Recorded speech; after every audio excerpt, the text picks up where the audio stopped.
दोस्तों, एक सवाल अक्सर हमारे जहन में आता रहता है कि आखिर हम लोग कौन हैं, कहाँ से आए हैं, और अगर आए तो आए, लेकिन क्यों आए? क्या हमारी इस धरती पर आने का कोई मकसद है? यदि है तो वह आखिर क्या हो सकता है? हमारी तो छोड़ो, मैं तो पूछता हूँ कि आखिर इस ब्रह्मांड का अस्तित्व ही क्यों है? ये इतना बड़ा ब्रह्मांड कहाँ से आया, और अस्तित्व में आने से पहले ये आखिर कहाँ छिपा हुआ था?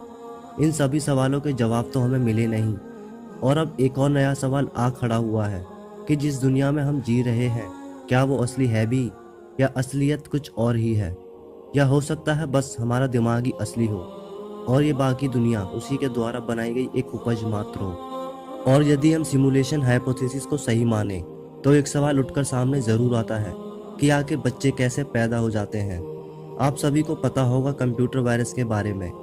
एक छोटे से लैपटॉप में भी आप कुछ कोड्स लिखकर एक बैच फाइल के रूप में आप वायरस बना सकते हैं, और वो बैच फाइल किसी भी कंप्यूटर की धज्जियां उड़ा सकती है। हम जानते हैं कि कंप्यूटर वायरस छोटा और इतना छोटा हो सकता है कि यदि हम उसे पकड़कर उसकी प्रॉपर्टीज भी चेक करें, तो हो सकता है शायद कंप्यूटर भी उसका साइज 0 दिखाए। एक छोटा सा कंप्यूटर प्रोग्राम आपका इंपॉर्टेंट डेटा कहीं भी ट्रांसफर कर सकता है, आपके सारे की स्ट्रोक्स और लॉक्स मॉनिटर कर सकता है, यहाँ तक कि आपके पूरे पीसी को ही कंट्रोल कर सकता है।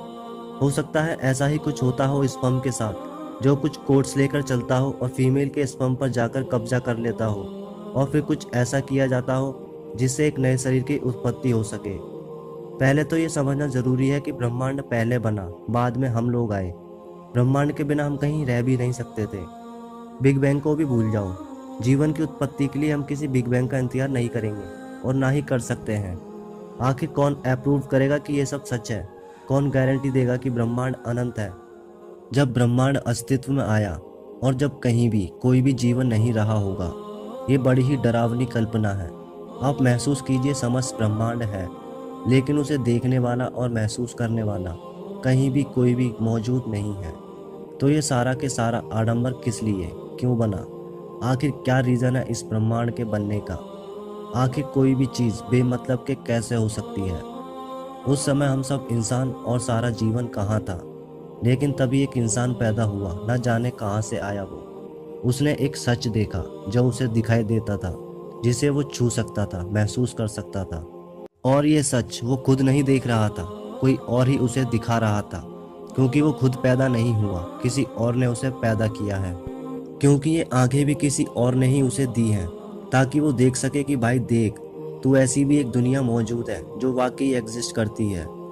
अब आप इमेजिन कीजिए, वो जो एक सच देख रहा है, क्या बस वही एकमात्र सच है? क्या उसके अलावा कोई और सच नहीं? वही जो उसे वो दुनिया दिखा रहा है, वो भी तो एक सच है।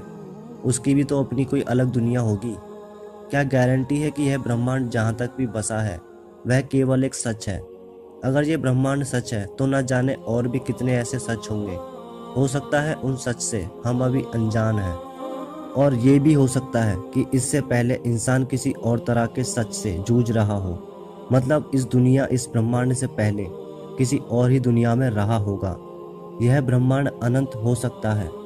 आप लोग कल्पना कीजिए, ये काफ़ी डरावनी कल्पना है कि यदि कोई प्रकाश की रफ्तार से अनंत काल के लिए ब्रह्मांड की किसी एक दिशा की ओर चलता जाए, तो भी हमें ब्रह्मांड का कोई और छोर नहीं मिलेगा।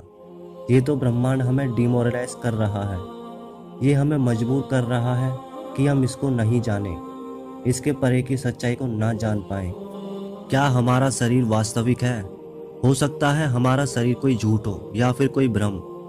क्या हम किसी सच्ची दुनिया के कोई सिपाही हैं, जो दम रखते हैं किसी की सत्ता पलट करने का, और इसीलिए हमें बंदी बना लिया गया है?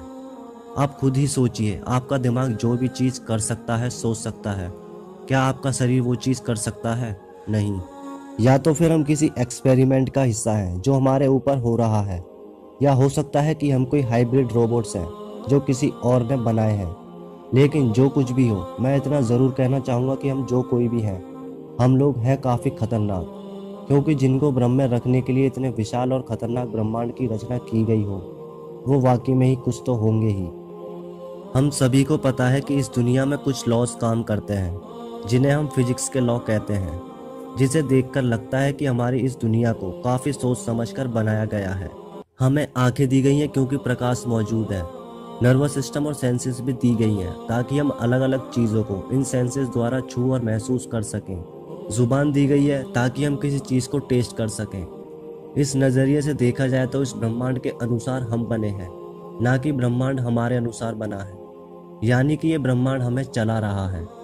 कल्पना करो एक ऐसे ब्रह्मांड की जिसमें बिल्कुल प्रकाश ही ना हो, चारों तरफ बस अंधेरा ही अंधेरा हो। फिर आँख देने का कोई मतलब ही नहीं रह जाता। अगर वहाँ जीवन होता भी होगा तो उनमें आंखें नहीं होती होंगी, वहाँ के सारे लोग अंधे होते होंगे। इसलिए मुझे लगता है कि इस ब्रह्मांड को काफ़ी सोच समझकर बनाया गया है। शायद हो सकता है कि मौत के बाद इन सभी सवालों के जवाब हमें मिल जाएं, लेकिन तब हम उन्हें किसी और को बता नहीं सकेंगे। आज की वीडियो यहीं ख़त्म होती है। आई होप आप लोगों को ज़रूर पसंद आई होगी। यदि आई है तो प्लीज़ वीडियो को लाइक और शेयर ज़रूर कीजिएगा और कमेंट में मुझे बताइए आपको क्या लगता है, क्या हम किसी असली दुनिया में हैं या किसी नकली दुनिया में। और जो लोग हमारे चैनल पर नए हैं वो इस चैनल को सब्सक्राइब कर सकते हैं ऐसे ही और फ्यूचर में वीडियोस देखने के लिए। जल्द ही मिलते हैं हमारी अगली वीडियो में, तब तक के लिए धन्यवाद।